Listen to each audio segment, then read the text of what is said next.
my name is Bill Henderson.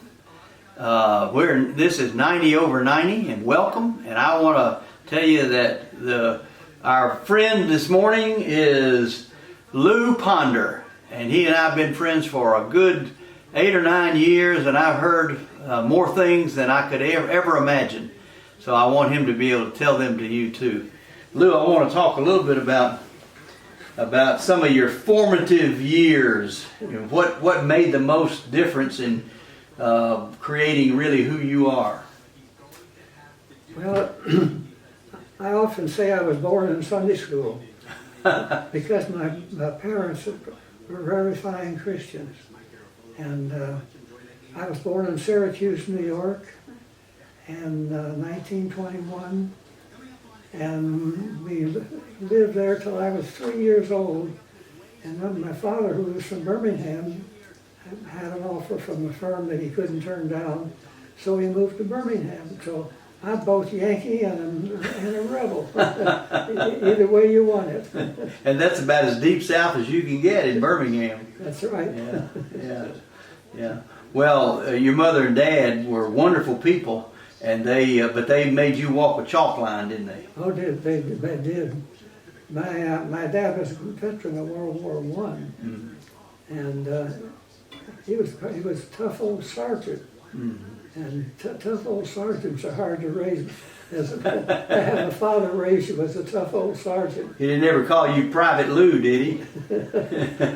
Not quite, but he was also a fine salesman and a wonderful Christian.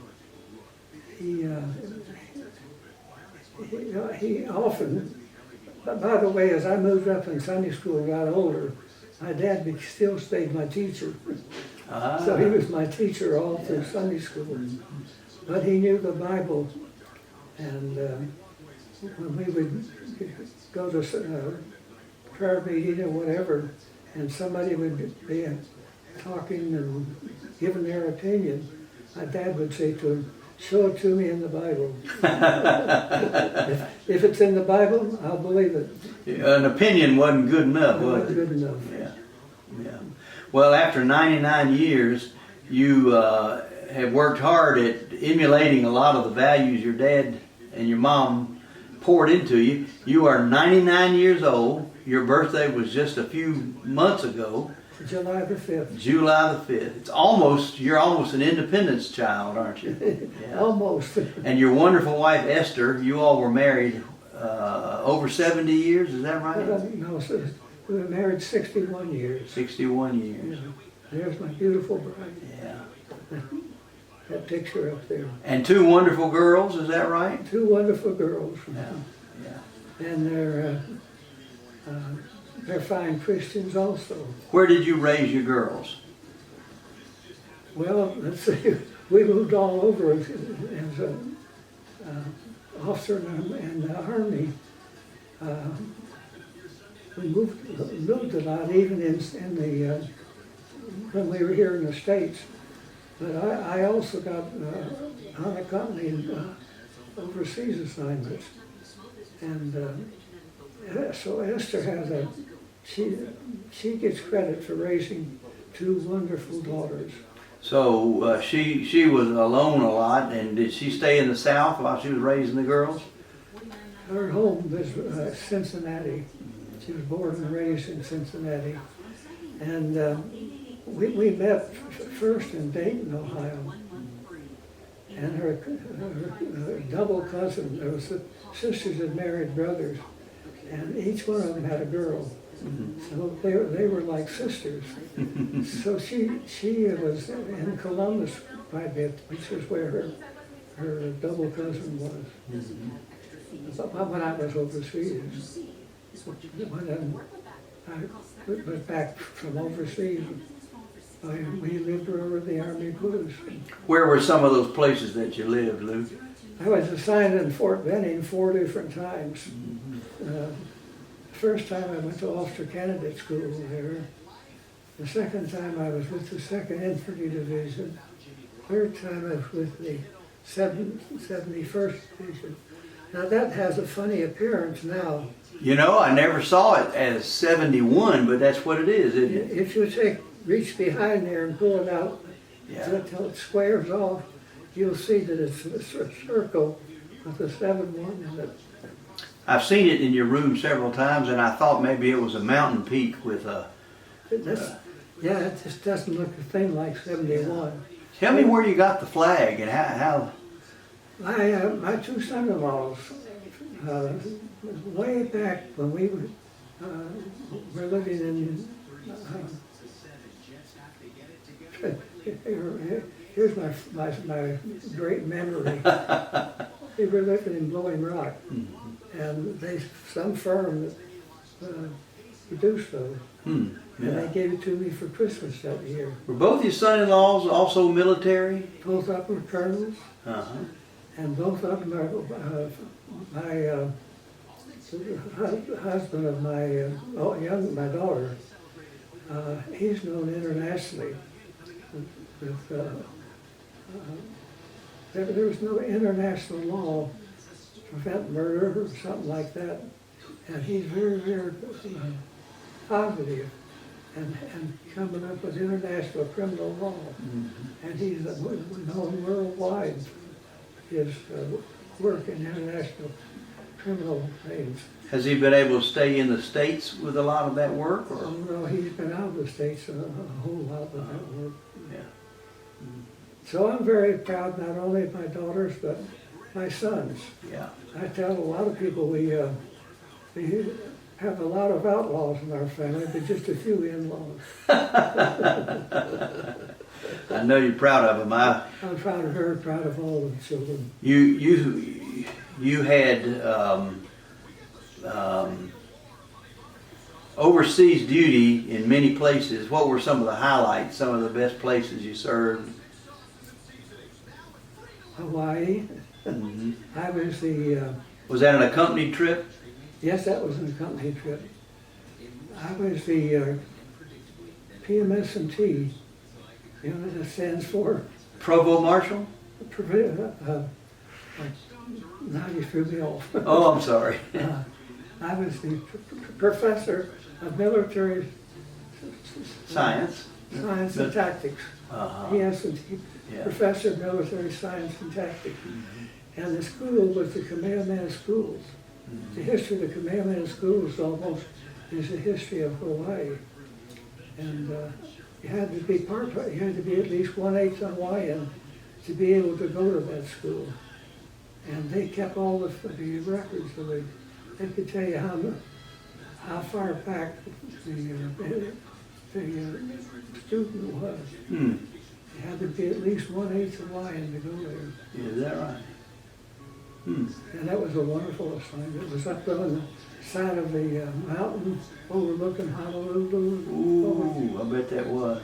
And you could look out over the water towards Hickam Air Force Base and Pearl Harbor. And you could see when I got there, you could still see the wreckage of the Arizona. And I mean, just a pile of grass.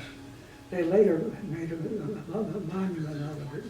Would that have been in the 50s and 60s? Let's see, we were there. We were there from 49 to 51. I see, yeah. Yeah, that was close on the heels of Yeah. Pearl Harbor. Yeah, the monument was just a pile of wreckage. What was left of the Arizona. I'd like to see it sometime. I haven't been there. Well, it's a wonderful monument now. But when we were there, it was just a bunch of wreckage. And you know that Arizona sank right in the spot where it was. And for years, these little drops of oil would float up to the surface. Really? And they said the Arizona was crying, but its fuel tank was full. It was ready to move. And so for years, the little drops of oil would float up to the surface. And of course, the poets made something of that. Yeah. Well, there are a lot of people that cried about Pearl Harbor, and it wasn't just the the soldiers' wives, sailors' wives, and it wasn't just the ships. I mean, it was the whole nation. We were really caught off guard. Well, we were. And we seemed like read a little bit about Pearl Harbor, and we had some opportunity to hear about it ahead of time and didn't quite pay attention. Isn't that right? That's true. I'm not sure of this, but I understand that there was an interception of messages that they decoded, and so they knew something was up. And like many things of that, quite often you have evidence that something's happening. You don't always know what it is or where it is, who, what, when, where, how, and why. Yeah. You didn't have the answers. So that's kind of my guide. The W's. Who, what, when, where, how, and why. You know, I learned that in the military myself, and I have often taken that into my theology or my Bible studies or my sermon preparation. Give me the who, what, where, when, and why, and how. And Rena has often said to me that it would be important to say now what? Now what? Yeah. So there'd be another W in there. Well, what are some of the things that were highlights for you? You spent how many years in military service? 32. 32. And you had an awful lot of, you were flying during the war, weren't you? I'm a civilian pilot. When I graduated from college, I had already learned to fly as a civilian. I had a private license. And I wanted to transfer. When I graduated from college, I had taken ROTC in Syracuse University as a civilian. So you were Big Orange. Yeah. Anyway, when I graduated, I tried to transfer to the Air Corps, all part of the Army at that time. And the Air Force accepted me. I took their physical and they accepted me. And the infantry wouldn't let me go. The infantry said, we need officers. They didn't quite put it this way. The second lieutenants were up front with the troops. And in the infantry, they were right on the firing line. And they a high casualty rate. So they wanted all the second lieutenants they could get their hands on. So they wouldn't let me go to the Air Force, Air Corps then. But I had already had my pilot's license, and I thought that would get me into the Air Force. But as far as the Air Corps at that time, they consider we civilian pilots. They didn't really think we knew how to fly. But we did. But you did, and you did get to fly for the Army, didn't you? Yes, I did later on. And was it bombing missions? Well, I went as an observer on 4 bombing missions. My brother was in the Air Force. He was a flight engineer on the B-17, and he flew 32 missions. Wow. And he was there in the worst part of it. And he flew his 20, at that time in the Air Force, if they flew their 25 missions, they could go home. I'm talking about the ones in the Navy. They could go home, but he elected to stay to help acclimate the new units coming over. And if he wasn't satisfied that the flight engineer was ready to, the flight was ready to go, but he wasn't satisfied that the flight engineer was fully capable. So he jumped aboard and go with them. Really? So instead of flying his 25, he flew 32 missions. My goodness. But if you knew my brother, you'd know that's my brother. Well, you've got a lot of military in your family. Yeah, my dad was a veteran of World War I. Did you ever go into any of the places that your father had been in World War I? Oh, yeah. Yeah. Um, he was born and raised in Birmingham, and see what was I going to say? He even took me out and showed me where in the house where he was born. At that point, it was so dilapidated, it was almost ready to fall. And he also showed me that when they paved the sidewalk, he put his initials in the wet concrete, and it was still there. It was pretty well worn, but you could still read his initials on the sidewalk. My. Well, I can't remember many things that is busted brain line, but some of them I can remember. Yeah, that's pretty memorable. When you put it in concrete, that's different from putting it in abstract. That's for sure. It's still well, your mother was a lady of great wealth in her own heart and in her mind, and she was quite a notable person too. Yeah, well, she was notable in that she worked in an office, insurance and real estate, and in those days she was an office manager. She wasn't just a clerk, and that was unusual for a woman to be running the office. And she was very, very capable and a good bookkeeper too. I know I tried to kind of cheat every now and then on my allowance, but it didn't work. What do you remember most about Syracuse University?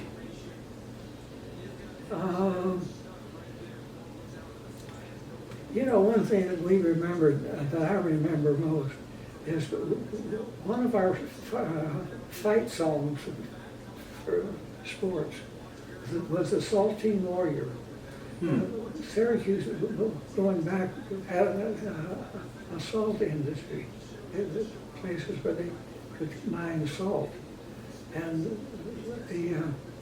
one of our braves, and we were honoring the Indians. One of our fight songs was the Saltine Warrior. A saltine? Are you saying a saltine like a cracker? S-A-L-T.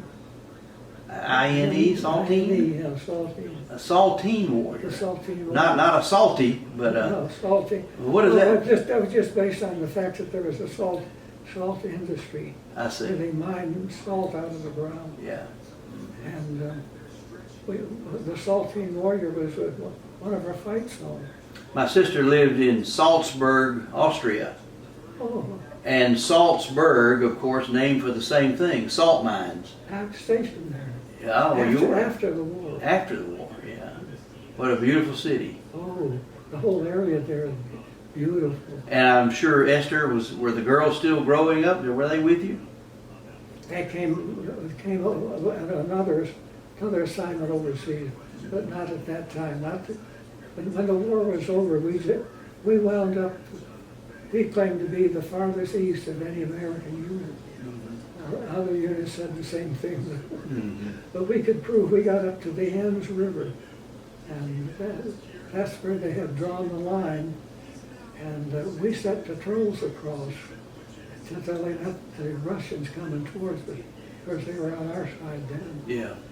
But we had patrols go out, but we had to, politically, we had to stop. We could have kept going further east, but we had to sit there while the Russians took over everything east of the Ems River.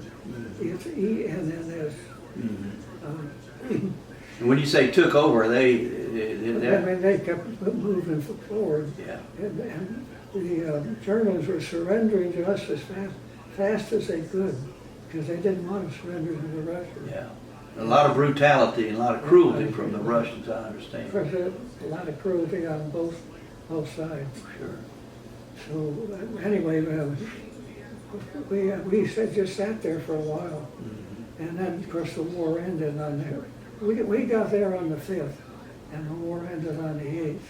1948, is that right? Yeah. The ending? It ended in 45. Oh, far sooner than I thought. Yeah, yeah. Yeah. The war ended in 1945. But we arrived at the Enns River on the 5th of May, and the war ended on the 8th of May. My goodness. So we just sat there for 3 days. And we could then, like I say, we sent out patrols Yeah. until they met the Russians coming. And Russians were our friends at that time. Tell me a little bit about when you first got into the war and the steps that you took until you were ready to, until the war was over. Well, I was in 4 years of ROTC at Syracuse University, and when we graduated, heretofore they got their second lieutenancy.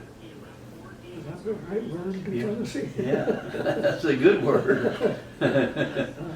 Anyway, when we graduated, we had not gone to a summer camp like our ROTC students did, because that's where we could take a Brownian automatic rifle apart and put it together, but we'd never fired one because we didn't go to a summer camp because the Army was busy fighting the war now and not running summer camp.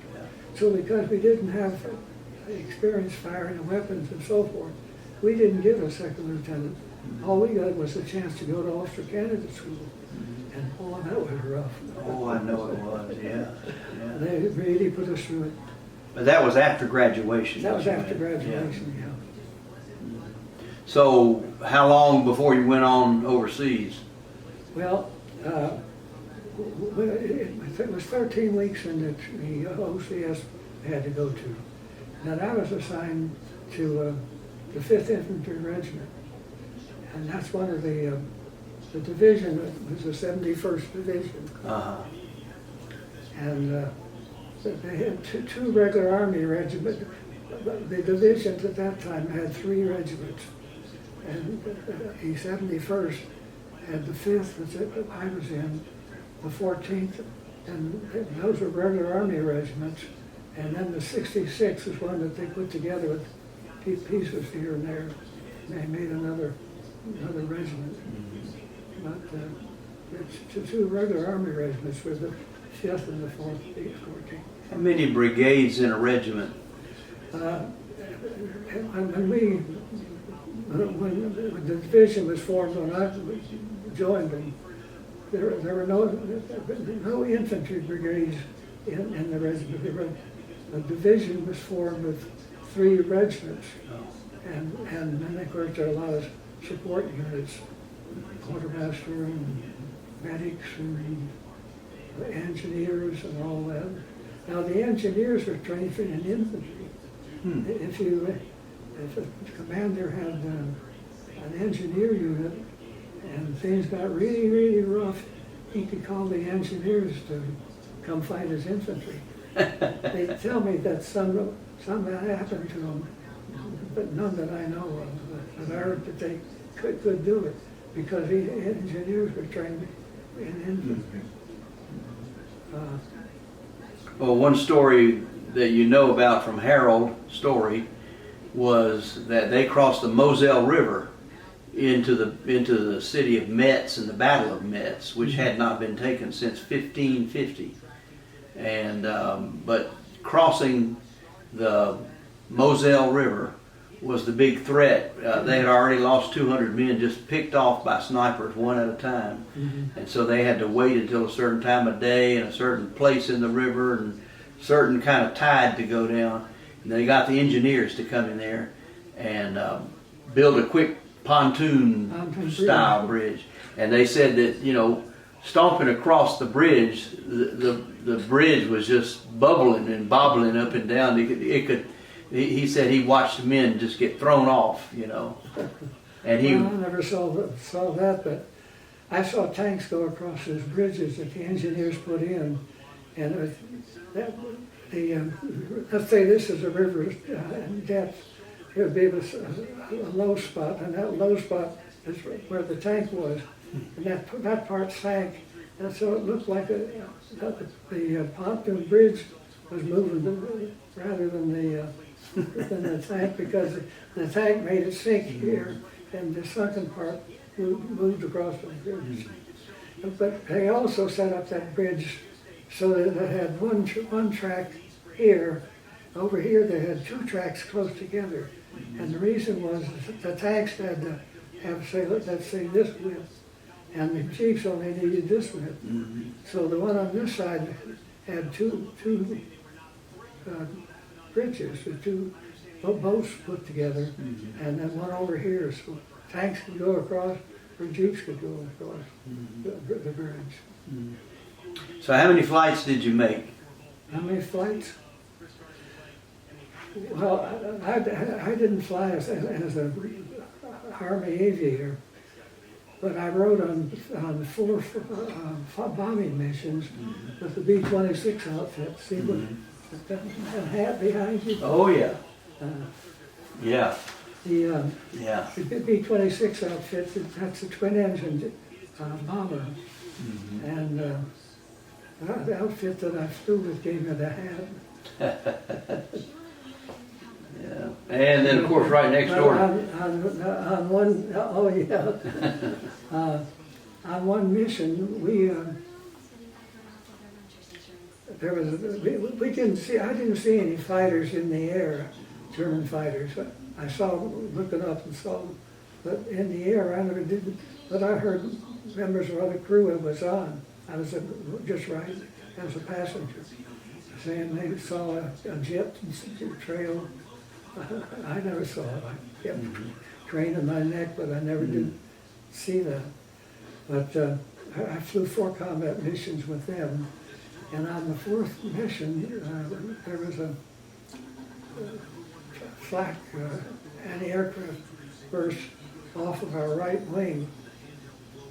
I'd say it was about as far from here to that wall over there, maybe a little further away.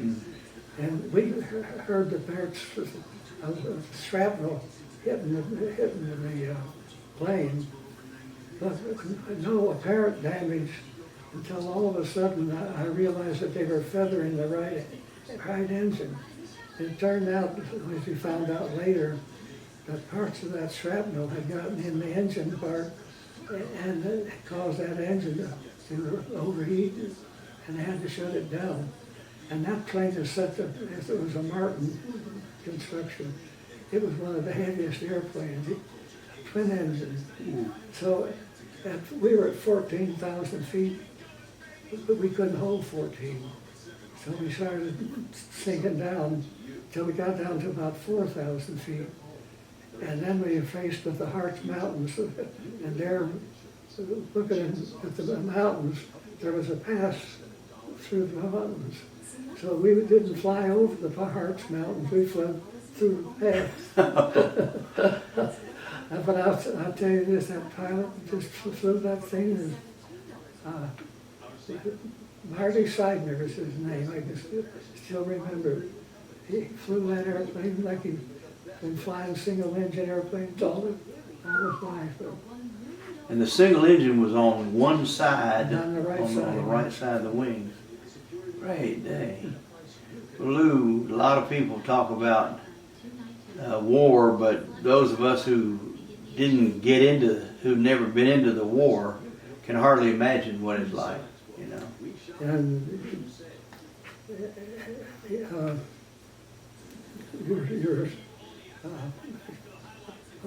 my mind has forgotten his name. Jerry. Yeah. He saw a lot more real combat. I've seen rifle fire from the front. I've seen the flashes of rifle fire, and they look different when you're looking at them from the front. Yeah.